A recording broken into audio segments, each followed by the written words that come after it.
ఈరోజు ఆంధ్రప్రదేశ్ 10వ తరగతి సాంఘిక శాస్త్రం 2023 టెక్స్ట్ బుక్లో 4వ పాఠానికి సంబంధించిన పరీక్షను చూద్దాం. 4వ పాఠం భారతదేశ శీతోష్ణ స్థితి. ఇందులో 44 నుంచి 48 పేజీ వరకు.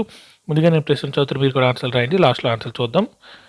లేహ్లో బాగా వేడిగా ఉండే నెల 1 జనవరి, 2 మార్చి, 3 జూన్, 4 జూలై. లేహ్లో బాగా వేడిగా ఉండే నెల 1 జనవరి, 2 మార్చి, 3 జూన్, 4 జూలై. చెన్నైలో ఏ నెలలో ఎక్కువ వర్షపాతం నమోదైంది? 1 డిసెంబర్ జనవరి, 2 జూలై ఆగస్టు, 3 నవంబర్ అక్టోబర్, 4 ఫిబ్రవరి మార్చి. చెన్నైలో ఏ నెలలో ఎక్కువ వర్షపాతం నమోదైంది?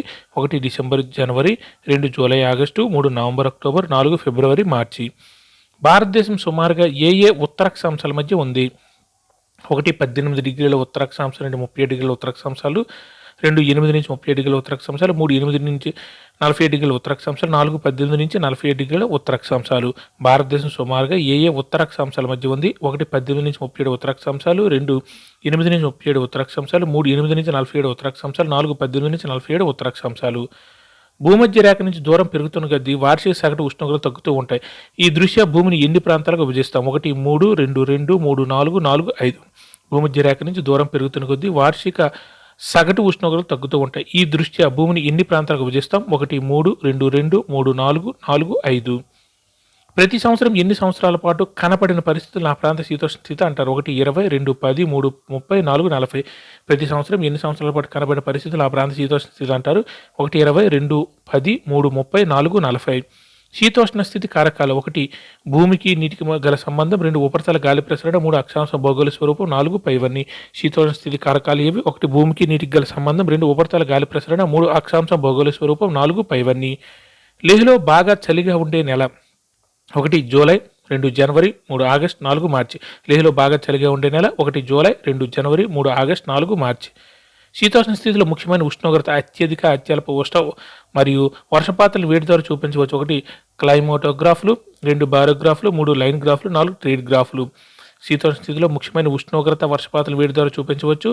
1 క్లైమోటోగ్రాఫ్లు, 2 బారోగ్రాఫ్లు, 3 లైన్ గ్రాఫ్లు, 4 ట్రేడ్ గ్రాఫ్లు.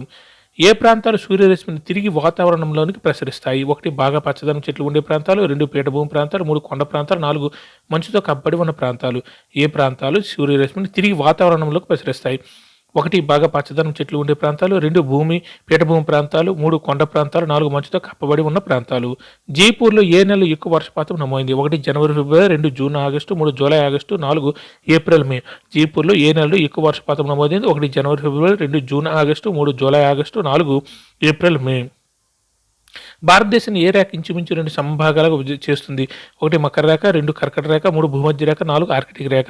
భారతదేశాన్ని ఏ రేఖ ఇంచుమించు 2 సమభాగాలుగా చేస్తుంది? 1 మకర రేఖ, 2 కర్కట రేఖ, 3 భూమధ్య రేఖ, 4 ఆర్కిటిక్ రేఖ.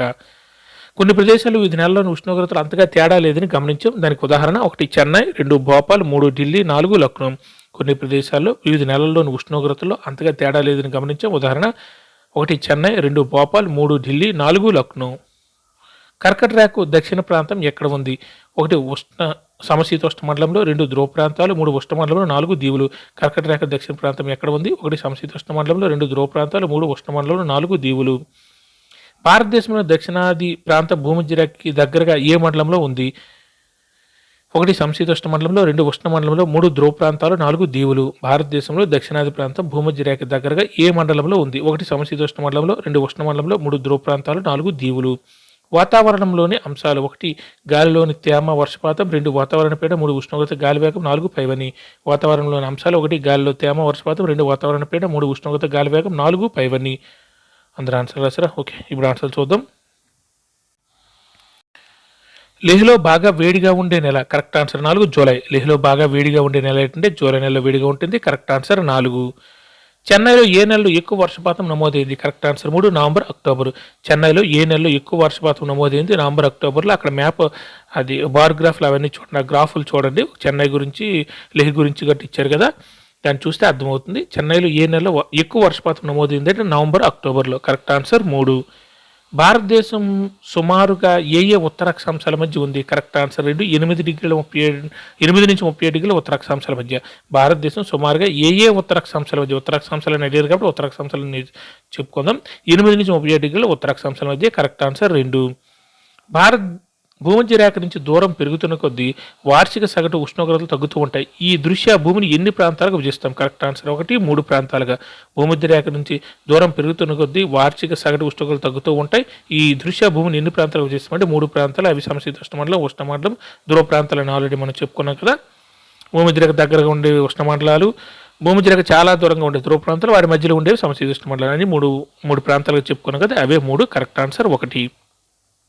ప్రతి సంవత్సరం ఎన్ని సంవత్సరాల పాటు కనపడిన పరిస్థితులను ఆ ప్రాంత శీతోష్ణ స్థితి అంటారు? కరెక్ట్ ఆన్సర్ 3, 30 సంవత్సరాల పాటు. ఒక ప్రాంతంలో 30 సంవత్సరాల పాటు అవే శీతోష్ణ స్థితులు కనబడితే దాన్ని ఆ ప్రాంతం యొక్క శీతోష్ణ స్థితి అని అంటారు. Correct answer 3, 30. శీతోష్ణ స్థితి కారకాలు ఏవి? కరెక్ట్ ఆన్సర్ 4, పైవన్నీ. భూమికి నీటికి గల సంబంధం, ఉపరితల గాలి ప్రసరణ, అక్షాంశం, భౌగోళిక స్వరూపం, ఇవన్నీ శీతోష్ణ స్థితి కారకాలండి. శీతోష్ణ స్థితిని ప్రభావం చేసేవి భూమికి నీటికి గల దూరం, నీటికి గల సంబంధం, ఉపరితల గాలి ప్రసరణ, అక్షాంశం, భౌగోళిక స్వరూపం. మొత్తం 4. కరెక్ట్ ఆన్సర్ 4, పైవన్నీ.